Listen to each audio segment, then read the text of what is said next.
Now listen carefully and answer questions 11 to 16. So, if you're one of those people who hasn't found the perfect physical activity yet, here are some things to think about which might help you make the right decision for you. The first question to ask yourself is whether you would enjoy training in a gym. Many people are put off by the idea of having to fit a visit to the gym into their busy day. You often have to go very early or late, as some gyms can get very crowded. But with regular training, you'll see a big difference in a relatively short space of time. Running has become incredibly popular in recent years. That's probably got a lot to do with the fact that it's a very accessible form of exercise. Anyone can run, even if you can only run a few meters to begin with. But make sure you get the right shoes. It's worth investing in a high-quality pair, and they don't come cheap.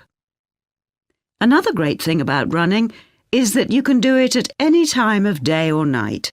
The only thing that may stop you is snow and ice. Swimming is another really good way to build fitness. What attracts many people is that you can swim in an indoor pool at any time of year. On the other hand, it can be quite boring or solitary. It's hard to chat to people while you're swimming lengths. Cycling has become almost as popular as running in recent years. That's probably because, as well as improving their fitness, many people say being out in the fresh air in a park or in the countryside can be fun, provided the conditions are right, of course. Only fanatics go out in the wind and rain.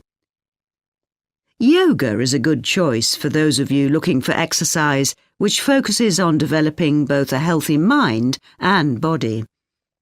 It's a good way of building strength, and with the right instructor, there's less chance of hurting yourself than with other more active sports. But don't expect to find it easy. It can be surprisingly challenging, especially for people who aren't very flexible. Getting a personal trainer is a good way to start your fitness program. Obviously, there can be significant costs involved, but if you've got someone there to encourage you and help you achieve your goals, you're less likely to give up. Make sure you get someone with a recognised qualification, though, or you could do yourself permanent damage.